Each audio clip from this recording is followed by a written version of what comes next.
onídúró mi ẹ ṣé ọba àwọn ọba olúwa àwọn olúwa gbanigbani tí a ń sáyà ọ̀rọ̀ wọn oníṣẹ́ fàyàtì ọkùnrin ogun onídúró mi ẹ ṣé agbẹjọ́rò mi ẹ ṣé mo dúpẹ́ aláàánú mi ẹ ṣé olùtọ́jú mi mo wá yìn ọ́ lógo ni mẹ́bí mo ti gbápá mi ó ṣe é gbé mo ti gbẹ́sẹ̀ mi kò ní mí lára afẹ́fẹ́ tí mò ń fẹ́ sí mú mo ní kò gbòdì lára mi omi tí mò ń mu kò gbà bòmí lọ oúnjẹ tí mò ń jẹ ò sápá mi lórí onídúró mi ẹ ṣé ayérayé ẹ ṣé mo wá yìn ọ́ lógo ni alágbàwé ẹ ṣé mo wá gbé ọ̀gá ni ìwọ ṣáà mọ́ tọ́jú mi lọ n ó mọ̀ kí ọ ní. kábíyèsí ẹ ṣé ọba àwọn ọba ẹ ṣé ọlọ́run àná ọlọ́run òní tó lọ kọrin kése gbanigbani tí àwa ń sáyà ọ̀rọ̀ ọmọ níṣẹ́ títún fi àyà àtì tá a fi ẹ̀yìn tì ẹ mọ̀ ṣe a máa gbé yín ga nítorí pé àti gbápá wa lóòrè ni ó ṣe é gbé àtúntì gbẹ́sẹ̀ wa ó ṣe é gbé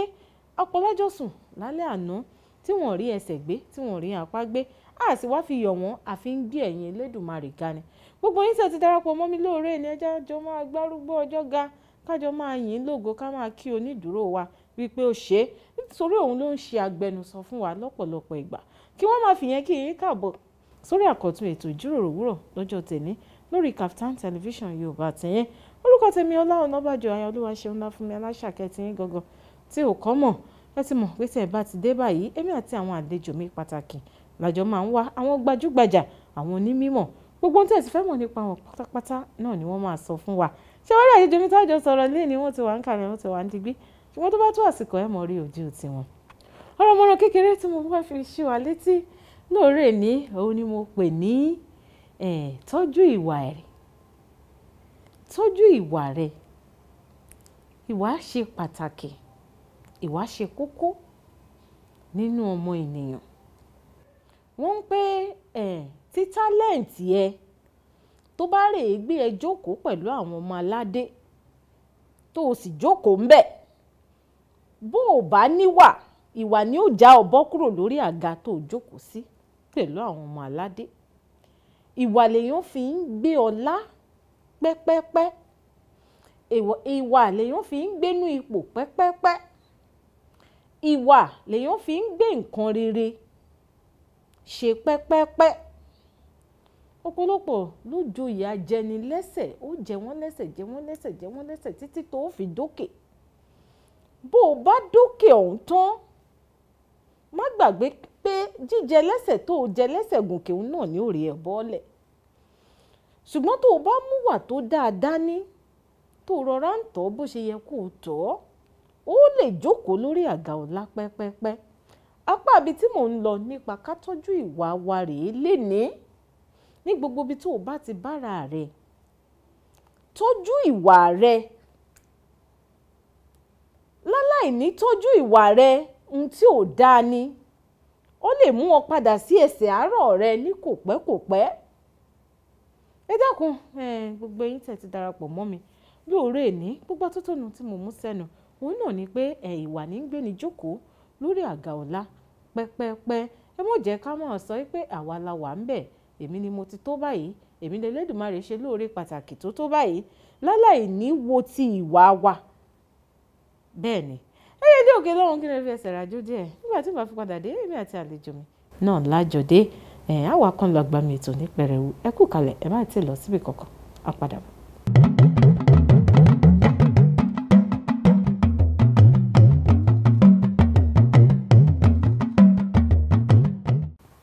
ẹ káàbọ̀ padà sórí ètò ìjíròrò òwúrọ̀ lórí Kaftan television Yorùbá tìyín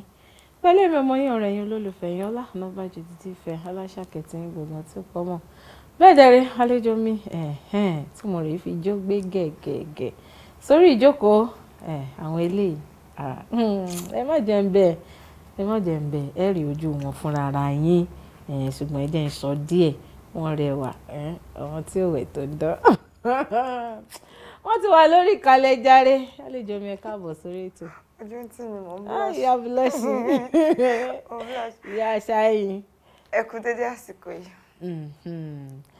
ẹ ti rí ojú àlejò mi rí pé kì í ṣe pé mo fẹ́ fi iyọ̀ já torí ẹ mọ̀ pé ọ̀la ẹnu ẹ dùn ó ti ẹ rí pé débẹ̀ kọ̀ǹfàmù ní ẹ tún káàbọ̀ lẹ́ẹ̀kan sí ṣé dáadáa lè dé gbogbo ilé nǹkan àwọn dádì wa nǹkan tí wọ́n ń bá wa tọ́jú yín tójú yín fi ń ṣe rèkété báyìí ẹ kì í sọ pé 10 gbòòsà fún wọn ni àbí 100 gbòòsà 1 million gbòòsà 1 million gbòòsà mo láìkí sísá mi jàre. ìrọ̀lẹ́ ẹ ti rí bó ṣe máa lọ lórí ètò lénìí ṣùgbọ́n ẹ jẹ́ ń ṣe báyìí ẹ jẹ́ ń fún àlejò mi ní àǹfààní kí wọ́n ṣe àfihàn ara wọn fún wa nínú ilé ẹ bá ń ṣe àfihàn ara yín fáwọn ará ilé. orúkọ mi ni Tèmítọ́pẹ́ Abímbọ́lá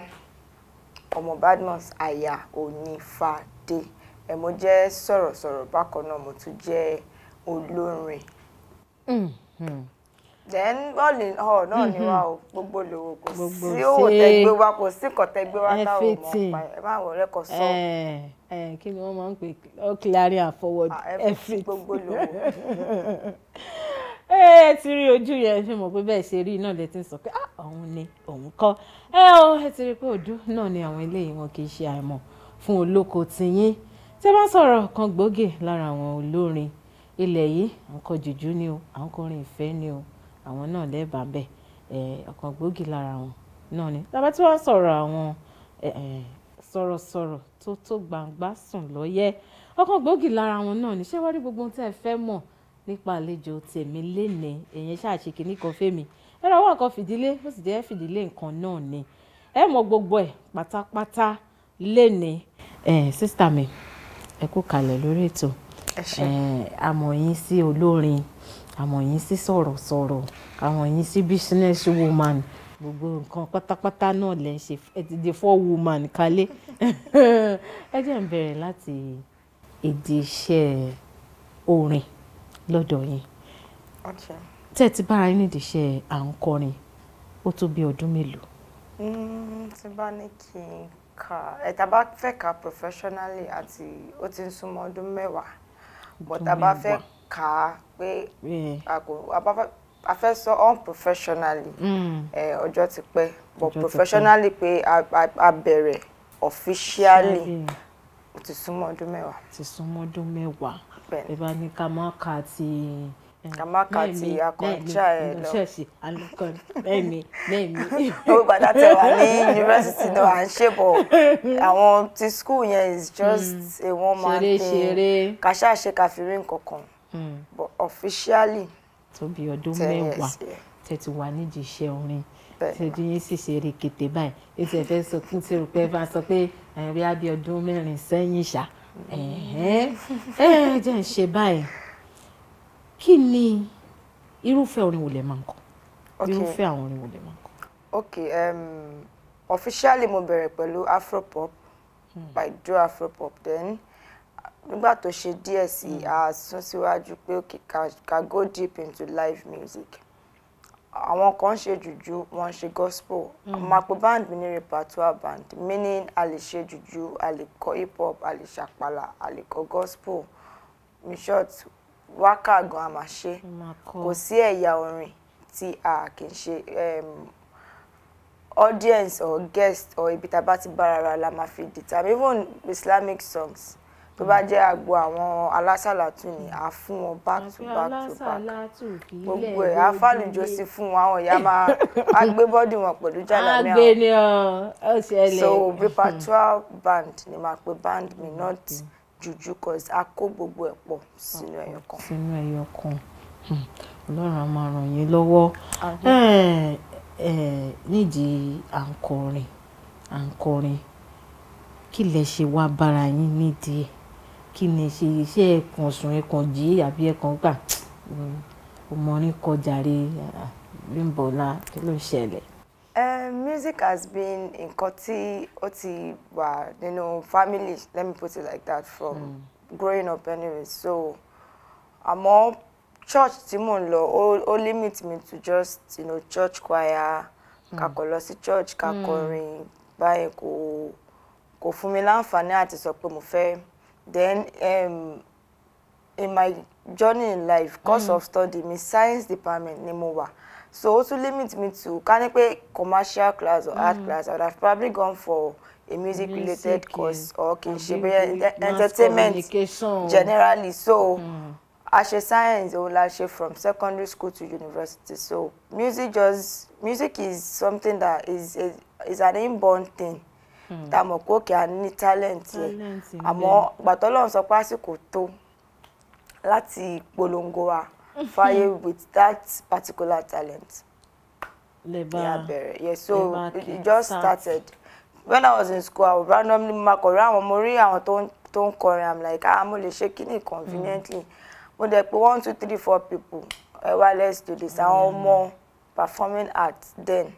Ni mo back in school, so easy for me to just call him a king part king boss like you can sing very well. Tied in physics. I'm like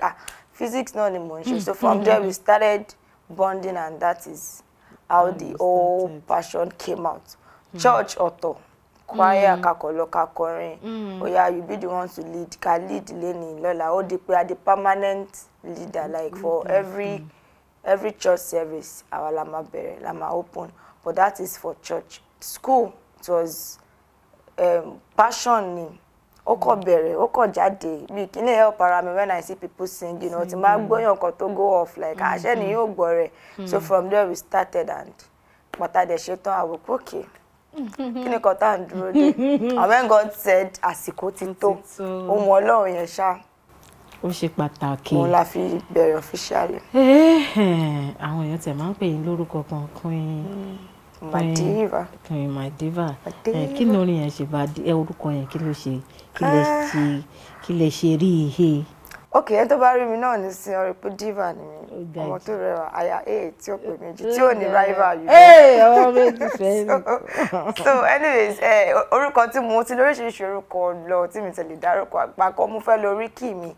But I must search for a report. I think a particular person. Ó ṣe jẹ́ pé ká ní mo tẹ̀ tí mo gbà yẹn máa ti lò torí ẹni tá à ń sọ yẹn náà tẹ̀ mi kò mú ìròpó exist. But a rí pé àwọn ọ̀dọ́ tá bá fẹ́ bẹ̀rẹ̀ business àbúrúkọ ọkọ ẹlòmíì àti register ẹ̀ sílẹ̀ ó kọ̀ láì díẹ̀. Ó ti mọ̀ pé in the nearest future ẹlòmíì lè lò. So a wà ní studio à ń po orin kọ̀pọ̀, then orúkọ tí mo lò was very long. Àwa wò pé a fẹ́ dárúkọ orúkọ yẹn sáàrin orin yẹn ó difficult. Nǹkan wá wò pé okay, why not change to a short name? Bá ṣe sọ in between orin mo kọrin mo ń ṣeré pa I'm a diva. I'm a diva yẹn náà bá mo ní I'm a diva gùn náà. That I fẹ́ kọ́ I'm a diva is long. So I could shorten it like Madiva, like I'm a diva. Then àwa wo àwọn letters yẹn náà pé okay nínú orúkọ mi tí mò ń jẹ́ náà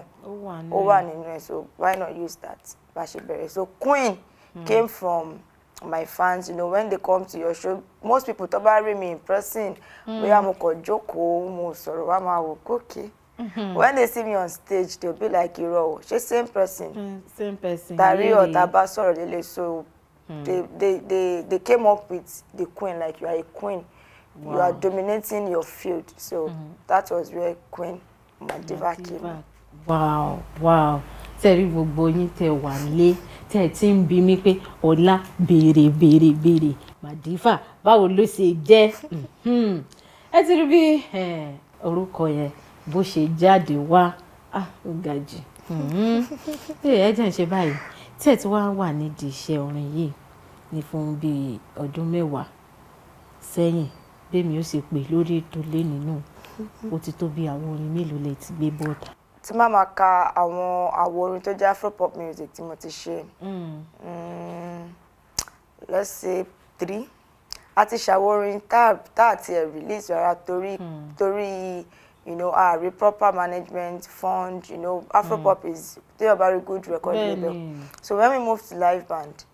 a ṣe ń ṣe lọ káàkiri, then àwa ṣe àwọn orin tí a pè mixtape ni mo kọ́kọ́ ṣe àánú mo rí gbà, that's like an end of the year song. So under Sadbi Entertainment ìgbà tí wọ́n wò pé òkè jẹ́ ká dá sọ̀rọ̀ wọ ọmọ ẹ̀ talent ló ń waste dànù. ìyàwó nìyẹn. So bó ṣe that was last year, yes, last year. Then a ṣe party experience mixtape nìyẹn, ó ní oríṣiríṣi orin, you know, party, àlọ́ party, àjò. Then presently I work on another album tó máa jáde December lágbára Ọlọ́run. lágbára Ọlọ́run jẹ́ ká tẹ kárọ̀rá gbé tó bá ka 5. bí ẹ ti ṣe àwòrán bíi 5 ẹ̀yà máa sọ̀rọ̀ nípa ẹ̀. afẹ́dé òkè lọ́hùn ká fi ẹsẹ̀ rajó díẹ̀ Queen Madiva ó ní mo lè fẹ́ ká lọ wò ó nílé ó ṣe ṣe kó jẹ́ àwòrán tí yín èmi tiẹ̀ fẹ́ràn ẹ jẹ́ ká fáwọn ará lé ní Àánú Morígbà kó gbádùn. ó wà lórí YouTube a rí ń bẹ̀ látọwọ́ Queen Madiva. Wọ́n ní ká lọ wo Àánú Morígbà ká fi ẹsẹ̀ rajó nílé tá a bá padà dé ẹ gbọ́ wìrìwìrì lẹ́nu àlejò mi lénìí ẹ mọ̀ tí lọ síbi kankan á padà.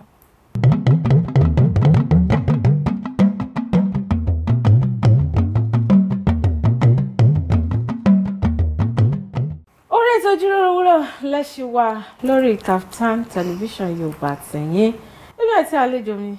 ọ̀dọ́mọdé Arẹwà olójú àrédè kí ló ṣẹlẹ̀ akọni bí ẹni láàyè ẹ̀yin náà ṣàṣírí lára rẹ̀ fúnra yín ọmọ jẹ́ fi ọjà wọ́n sì wà lórí ètò pẹ̀lú mi sẹ́ẹ̀rì kò rọrùn láti rí wọn gbé jókòó ń bì ẹ máa bá ń kọ́kọ́ kí wọn ná pípẹ́ àti ẹ̀pẹ̀ wọn dẹ̀ wà wọ́n dáhùn wọ́n ní kí yín àwọn aráàlú ní kí yín pé àpè rẹ̀ ṣe o mélòó ni mi níwájú Ọlọ́run tó dàbí kì í ṣẹ̀yìn náà ọ̀nà ló pọ̀ àwọn náà kọ́ Ọlọ́run náà sì ní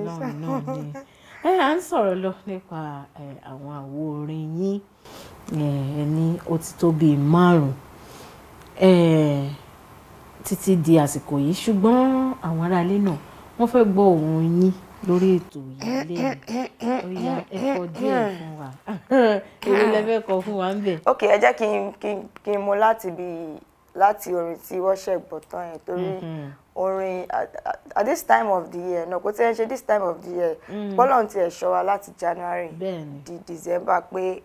àwa láàyè àwa lálàáfíà àánú lárí gbà torí kò rọrùn tí ó bá ń ṣe àánú Ọlọ́run níbo là bá wà lẹ́nu so mo máa mú láti orin tí wọ́n ṣẹ̀ gbọ́ tán yẹn. ọ̀pọ̀ ló ti kú ọ̀pọ̀ ló ti lọ a ò fi yọ̀ wọ́n a fi ń gbórúkọ rẹ̀ ga ní àánú lárí gbà kì máa yí ṣàgbára oore Ọlọ́run ní ká fún wọn ṣókí àtẹ̀mí ti fẹ́ wọnú ẹ̀mí lọ mo ti fẹ́ bẹ̀rẹ̀ sí ní ijó pé àánú lárí gbà kì máa yí ṣàgbára àánú lárí gbà oore Ọlọ́run ní. ó dùn ó pọ̀. ó ga jẹ́ ń bèrè báyìí pé níbi ọdún 10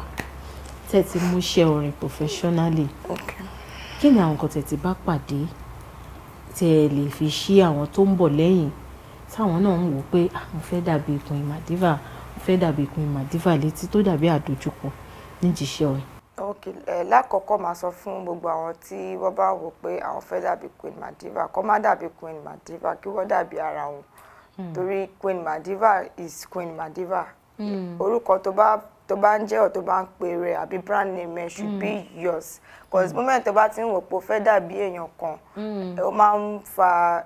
ìfàsẹ́yìn lóòótọ́ nígbà míì a máa fi ọlá tọrọ kí ọlá àti ìbùkún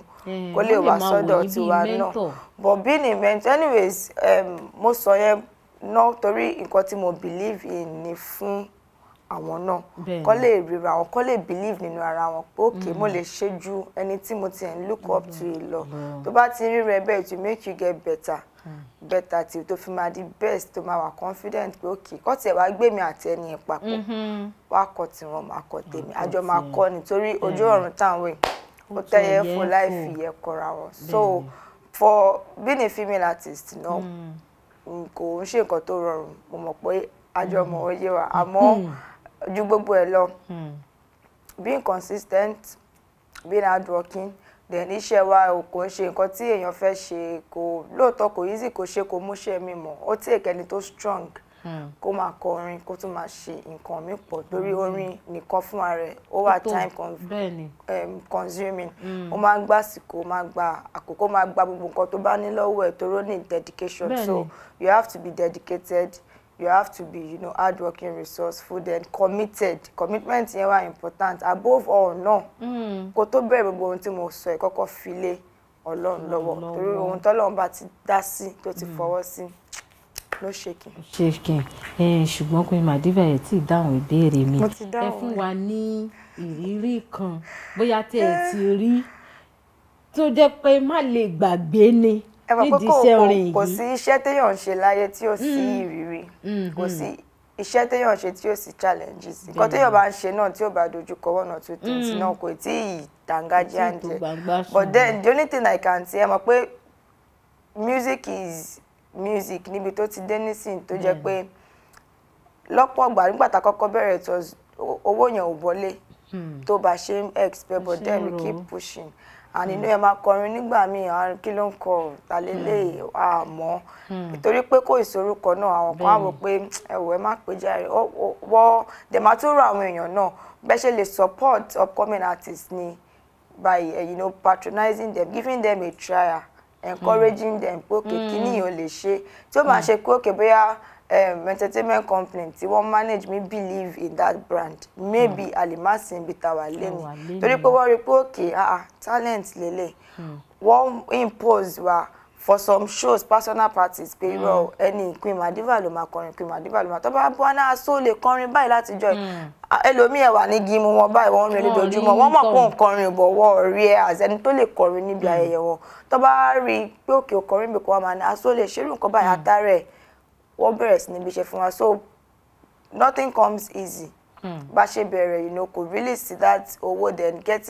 having fans tó máa you know iṣẹ́ orin iṣẹ́ aṣẹ́wó ni a lot of people tó bá ti dúró síbí lẹ́nìí tó bá tún gbọ́ èlòmí wọ́n tún lọ so ó difficult to have a diehard fan tó máa sọ pé rọ tẹ́ni yóò bá kọrin fún mi ṣá mi lè gbọ́ èlòmí so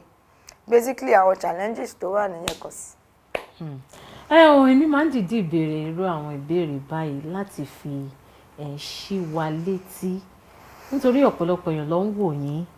bẹ́ẹ̀ ṣe jókòó yìí wọ́n sì rò pé ń ṣe ló rọrùn tó bẹ́ẹ̀ àbí níṣe ló dùn ṣùgbọ́n tẹ́ ẹ bá ti sọ àwọn àdójúkọ tẹ́ ẹ bá pàdé àwọn náà pé okay Queen Madiva náà tiẹ̀ ti larún kan báyìí kọjá wọ́n ti kọrin tí wọ́n rówó parí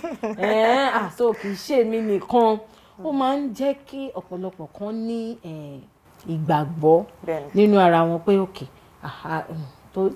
tó bá tẹ́ni bá ti larún kan báyìí kọjá ó dà pé èmi náà màá sì dé ibi tí mò ń lọ lọ́jọ́ kan. Kó má lose hope. Àlejò mi ní ẹ má sọ ìrètí nù gbogbo tẹ̀ ń là kọjá lé níhùn ó sì máa padà wá di ọ̀rọ̀ ìtàn tó bá di lọ́la. ẹ jẹ́ bèrè lè kí lẹ ṣe rí marketing ní music industry pé à ń market à ń ṣe CD à ń ṣe kí lẹ ṣe rí sí ní agbègbè tàwa yìí. ok era tàwa nísìnyí ó ti kúrò ní ayé DVD CD most content nísìnyí orin online ló wà. So àǹkan tẹ́mi dẹ̀ máa sọ fún àwọn èèyàn ni pé báyé ṣe ń yí lọ́la yìí báyé ṣe ń yí là ń tọ̀ so ibi táyé bá dẹ̀ yí sí náà la máa bá wọn yí sí lóòótọ́ àwọn tó ń ta CD ṣì ń ta CD because mo pa àwọn marketers kan ṣì wà tó ṣì ń wọ́n ní àwọn ibi tí wọ́n but torí páyé ti dáyé even inside your car o lè connect Bluetooth lórí fóònù ẹ̀ láti máa fi gbọ́rin so most iṣẹ́ nísìnyí ó ti sọ di nǹkan tá à ń pè ní digital content so now àwọn orin ti wà on different platforms that lè stream I just believe pé tí artist bá ti understand market ó ti mọ̀ pé òkè ibi báyìí mo lè fi orin mi sí tówó lè ti jáde ó dẹ̀ ti ní strategy tó máa fi promote orin yẹn lórí platform yẹn kò ní sí ìṣòro téèyàn bá kọ́ ti mọ̀ bó ṣe máa place card ẹ̀ right. So tó bá yẹ pé CD náà ni okay party experience tí mo ṣe a ṣe CD a fi sórí different platform even for àwọn tí wọ́n lo iPhones, you know, for àwọn tó bá fi pé phone tí wọ́n lò lè ṣe lè a fi sórí platforms tó pọ̀ fún oríṣiríṣi audience fún àwọn tí wọ́n sí ní ilẹ̀ tó wà nílé òkèèrè wọ́n ní sọ pé àtorí pé ó jẹ́ content táwọn lè ṣe so a ṣe báyẹn torí pé a ti rí pé ibi táyé wà nísìn orí digital ni then still náà CD náà tún wà fún àwọn tí wọ́n fẹ́ aláwọn tó jẹ́ pé wọ́n ń tà tọ́dẹ̀ ń tà tí à ń gbọ́ response pé ó ti tán ẹ̀kọ́ sí wa ó ti tán ẹ̀kọ́ sí wa so definitely àwọn èèyàn ṣì ń ra CD ó kọ̀ tí ká sọ pé bí 30% nínú 100% lọ ra CD then other 70 online lọ́wọ́ everybody ń sìn orí phone. náà ti ń ṣe orin àlejò mi tó ti ṣí wa létí pàápàá gbogbo àwọn tá a jókòó tẹ́ sọ pé òun kọrin jó Madiva lọ irinṣẹ́ ló ń dà mí láàmú mákẹ́tà ló ń dà mí láàmú àlejò mi ti sọ fún wa pé ẹ mọ́dọ̀ọ́dẹ mọ́kẹ́tà kankan mọ́ ẹ lọ sí online ẹ lọ wá bí wọ́n ṣe ń ṣe ń bẹ̀ ẹ bá àwọn bloggers sọ̀rọ̀ ẹ bá àwọn kí ni wọ́n máa ń pè wọ́n àwọn influencer àwọn brand influencer ẹ bá wọn sọ̀rọ̀ Madiva a tún fẹ́ lọ sókè lọ́hùn a tún fẹ́ lọ sókè lọ́hùn ká fi ẹsẹ̀ rajó díẹ̀ orin wo lẹ ti fẹ́ ká lọ wò nílé. orin tí ó máa ti hàn mí ká gbọ́ ń sìn ní orin tí ẹni tó pe àkọlé ẹ̀ ní. orin tí yín la fẹ́ gbọ́ ẹ ṣe orin ìfẹ́ kan tí mo nífẹ̀ẹ́ sí okay Ọládélé mo sì fẹ́ràn fídíò tó pọ̀. okay ẹ jẹ́ ká lọ wo Ọládélé látọwọ́ Queen Madiva. àlejò mi ní ká lọ wo Ọládélé láti ọwọ́ Queen Madiva ká fi ẹsẹ̀ rajó lé tá a bá padà dé a máa sọ̀rọ̀ nípa orin òun pàápàá a sì tún máa sọ̀rọ̀ nípa àlejò mi pẹ̀lú iṣẹ́ sọ̀rọ̀sọ̀rọ̀ ẹ mọ̀ tí lọ síbi kankan à ń padà.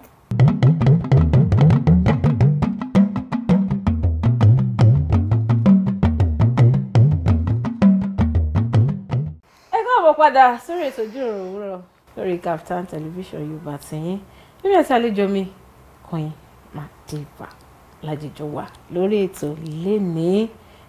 wọ́n ti sọ ètò pọ̀ nínú ọ̀rọ̀ bẹ́ẹ̀ dẹ̀rẹ́ wọ́n sì ń sọ lọ náà ní ẹ̀sìn tó ní sọ́tàn láti Ọlọ́run ọba mi ọba òkè ẹ̀yin gan kọ́sẹ̀ tẹ̀ ń gbádùn ara yín lórí ètò lóore ni pẹ̀lú àwa lórí Kaftan television Yorùbá I can see mo ti rí bẹ́ẹ̀ lójú yín alọ́wọ́ orin kan ó ṣe èmi tí ẹ̀ nífẹ̀ẹ́ sí orin ọ̀hún fúnra mi ni mo yé ó ga jù. okay orin yẹn jẹ́ first song tí mo kọ́kọ́ drop officially online and so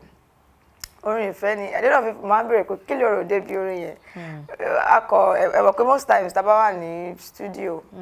inspiration gba mi beat tó bá ṣe ló máa fún ẹ ní idea nǹkan tó fẹ́ nígbà mi dẹ̀ rí tí nǹkan bá ṣẹlẹ̀ síyàn wàá fẹ́ pa mind ẹ̀ wàá kọ́ sọtẹ́ bá bí mi torí mọ̀ pé bí tẹ̀ ń lọ nìyẹn Ọládélé is Ọládélé akọ fún Ọládélé ní title yẹn torí pé Ọládélé wà nínú orin kò kí ṣe pé Ọládélé kan tí ẹ̀ ń wọkàn mi ni. mo mọ̀ torí tẹ́ ti sọ̀rọ̀ nípa ẹ̀ mo ti mọ̀ pé bí tẹ̀ ń lọ nìyẹn so Ọládélé is just a love song you know ó máa connect olólùfẹ́ méjì cause Ọládélé Bámidélé ó lè forúkọ kọ ẹ̀ sí. àwa ló yé ẹ̀yin ló yé. àwa tá a sì máa ń kọrin ọba dénú sí dòkó ẹja lo Akànní so a lè lo Akànní yẹn sókè Akànní yẹn náà bad. ló bá dé ó dáa ṣe ni tí nǹkan bá dáa wọ́n ní Yorùbá máa ń sọ̀rọ̀ kan wọ́n ní tí ọmọ ẹni bá dáa ó yẹ ká wí tí a bá rí àwọn èèyàn tí wọ́n ń ṣe nǹkan tí wọ́n dẹ̀ ń ṣe dáadáa ẹ jẹ́ ká sọ fún wọn pé ẹ̀ ń ṣe kínní yìí ẹ̀ ń ṣe dáadáa láti tún fi gba àwọn tó ń bọ̀ lẹ́yìn náà ní láti fi jẹ́ kí wọ́n máa mọ̀ pé àwọn náà á débẹ̀ ó dẹ̀ ń jàbàrá kúrò díẹ̀ nídìí iṣẹ́ orin kí lẹ ṣe tún bára yín nídìí iṣẹ́ sọ̀rọ̀sọ̀rọ̀. Yàtọ̀ sí pé àsọpá ṣe music a fi music ṣe a fi ṣe business ní school iṣẹ́ sọ̀rọ̀sọ̀rọ̀ ni mo kọ́kọ́ bẹ̀rẹ̀ sí ní ṣe officially anyways kí n sọ bẹ́ẹ̀ because even when I was in school mo máa kúrò ní Ìlọrin wá sẹ́kọ̀ọ́ láti wá shoot so ìgbà tó di pé kò really convenient a wá bẹ̀rẹ̀ sí nítorí recorded show ni a bẹ̀rẹ̀ sí ní ṣe ní a lè ya bóyá 13 episodes sílẹ̀ dẹ̀ nígbà yẹn fílà ni wọ́n fi àwọn content mi ṣe so kò ń ṣe program tó jẹ́ pé a ti mọ̀ pé ọjọ́ báyìí ló máa lọ ọ lè fi sí lọ́sàn-án ọ lè play ẹ̀ láàárọ̀ so it's more like I think 5 minutes talk tá máa ṣe nígbà yẹn so mo máa kó aṣọ as many as possible máa ya as many tó bá lè ya 15 gbà mí máa ya torí mo mọ̀ pé tí má ti padà sí Ìlọrin so kò ní dí exams àti iṣẹ́ mi lọ́wọ́ a máa ní láti yálẹ̀ padà lọ gbọ̀ngbà tí mo wá ṣetán ní school even kí tó ṣetán ní school ni a ti bẹ̀rẹ̀ sí ní ṣe proper TV show bá ń ṣe then nígbà tí màá parí ó rọrùn fún mi láti sọ̀rọ̀ mi nù sínú ẹ̀ bẹ̀rẹ̀ officially because mo ti ń ṣe officially while in school so nígbà táwa bẹ̀rẹ̀ mo wá wò pé òkè a ti ń ṣe broadcasting káyọ̀ ti pé òkè ẹ̀bùn tọ́lọ́run fún wa a ní láti ní idea ká ní knowledge ẹ̀ so àwa tún lọ ṣe course in broadcasting to mass communication mo ṣe for like a year and I think 6 months or something a 2-year course rather mo ṣe àgbà certificate so taba dé anywhere wàá bá bẹ̀rẹ̀ pé òkè kí ni èsì nǹkan tẹ́ ẹ̀ ṣe òun lélẹ̀ òun là ṣiṣẹ́ so broadcasting bẹ̀rẹ̀ even from school mo sọ pé most people tó bá rí mi even when I was in school they ask pé why tó lọ sí tó sì ní performing arts or mass comm tó jẹ́ physics cause gbogbo ṣe sí mi sọ̀rọ̀ sí mi ìwà mi ara wọn ni àmọ́ ọpọlọ mi physics department science department yẹn ló wà so personality àti brain yẹn yàtọ̀ so jẹ́ kí gbogbo ẹ̀ but iṣẹ́ sọ̀rọ̀sọ̀rọ̀ has been from school to àtòhun àti music so a máa kúrò ní school even nígbà náà mọ́mí ò gbọ́dọ̀ mọ̀ pé mo ń take risk láti travel from Ìlọrin to Lagos but torí pé ó jẹ́ nǹkan tí mo ní passion fún a máa lọ a máa ṣe wá tó di pé àwọn náà gbọ́ wá pé wọ́n pa àmúrí ọmọ yín ní ibi báyìí mo rí nígbà mo ṣe ẹ̀wọ́ tán nísìnyí mo ṣe rí tán sí wa náà báwo ló ṣe ń ṣe ìgbẹ́láṣẹ̀ ní láti sọ òótọ́ fún wọn pé tí má tiẹ̀ parọ́ fún wọn pé òkè ọmọ Ọlọ́run pàbọ̀ tá bá parọ́ fún wọn pé Ìlọrin la ti ń ṣe tó bá gẹ̀ẹ́sì nù pé Èkó ni báwo ló ṣe máa rí lára wọn so a ní láti sọ fún wọn pé mọ́mì báyìí ni ò bọ̀ mo wá sọ pé tá bá ti ní break ni máa ń ya gbogbo ẹ̀ sílẹ̀ a lè sọ fún wọn pé ní in between school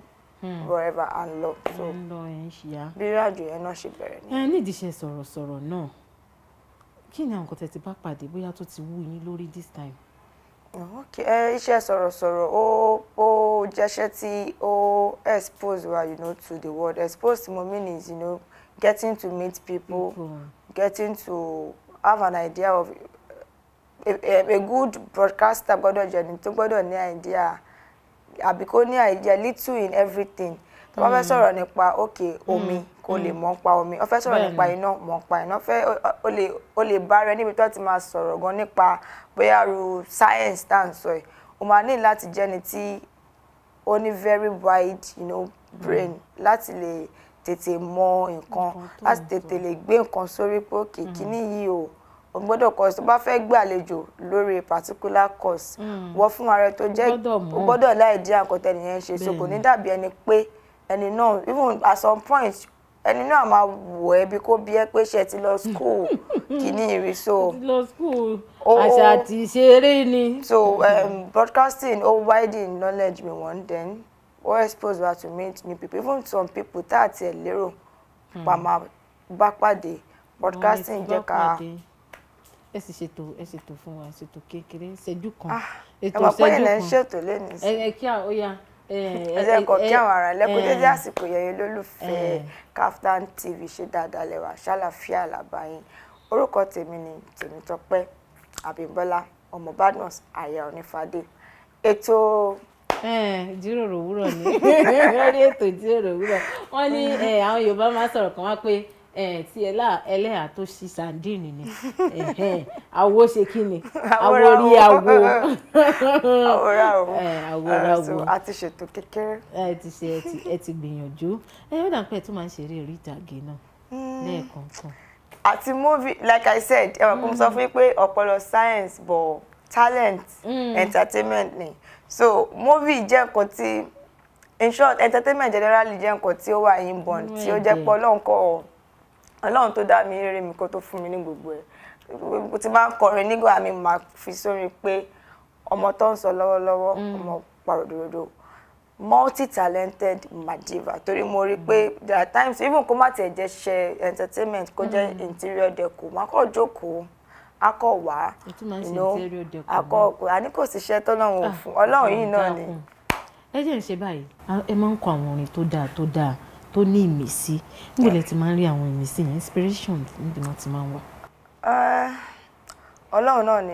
Ọlọ́run náà ni gbogbo ohun tí ẹ̀dá bá dà láyé àbí tó bá ń ṣe Ọlọ́run náà ni inspiration could come from nǹkan tá a rí bóyá lójú ọ̀nà it could come from bóyá òsùn ojí nǹkan lè ṣẹlẹ̀ tó jẹ́ nǹkan tó ṣẹlẹ̀ sí abẹ́ tó súnmọ́ ẹ̀ kò kàn fi wò pókè ohun tó ń ṣẹlẹ̀ bó ṣe ṣẹlẹ̀ sẹ́ni ó ń ṣẹlẹ̀ bóyá bí ìdílé 10 100 1000 so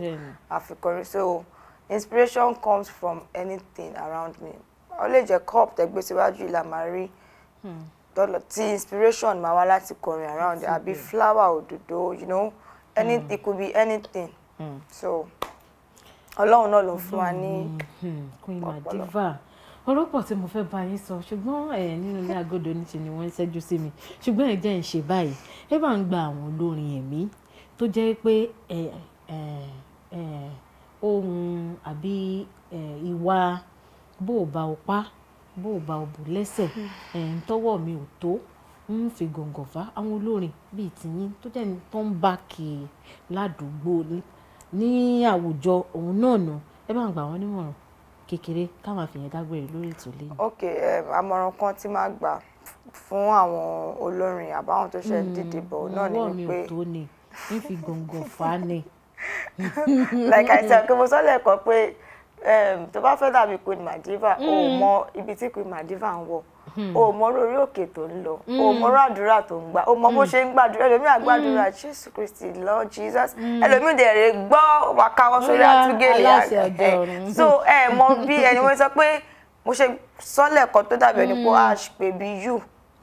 tó bá ti nígbà míì tó bá ń sọ pé a fẹ́ dàbí ẹni ọmọ eléré tí ò yẹ kó sá wà wá gbàgbé gbogbo àwọn nǹkan míì tó important tó lè add value sí life rẹ torí pé o ti rí rẹ in competition with that person pé mo gbọ́dọ̀ bá ẹni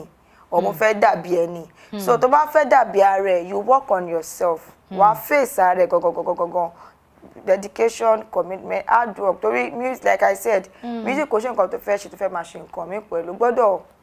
wà focus kò mọ̀ pé òkè orin ni mò ń ṣe ọdẹ mọ̀ ẹ́ pé orin inú nǹkan òun náà nǹkan dẹ̀ ju gbogbo ẹ lọ gbogbo tá a bá ń ṣe ká fi sọ̀wọ́ lọ́run torí Ọlọ́run yìí náà ló fún wa lẹ́bùn yẹn òun nìkan náà ló máa jẹ́ olùtọ̀nà láfi wá mọ̀nà alágbára Ọlọ́run á fi wá mọ̀nà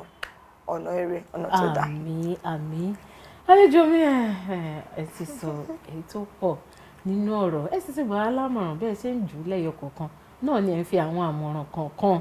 tẹ̀lé lẹ́yìn lélẹ́yìí tó jẹ́ pé ẹ ó sì dùn mọ́ èmi nínú torí ọ̀pọ̀lọpọ̀ ìbéèrè mi tí mo tiẹ̀ tún fẹ́ máa béèrè gan lẹ ti ń dáhùn fúnra yín láláì tiẹ̀ tí ìbéèrè ẹ̀yin ó sì wá dá mi lójú pé gbogbo yín tẹ̀ wá ńlé náà lẹ ti rí ẹyọ kan tàbí méjì gbámú lórí ètò pẹ̀lú àlejò tèmi lẹ́nu gbogbo tẹ̀ ti fẹ́ mọ̀ nípa àwọn náà lẹ ti mọ̀ àwọn eléyìí tí mi ì tí ìbéèrè ẹ béèrè fúnra yín Queen Madiva ẹ bá fún wọn ní àwọn ẹ̀rọ ayélujára yín pátápátá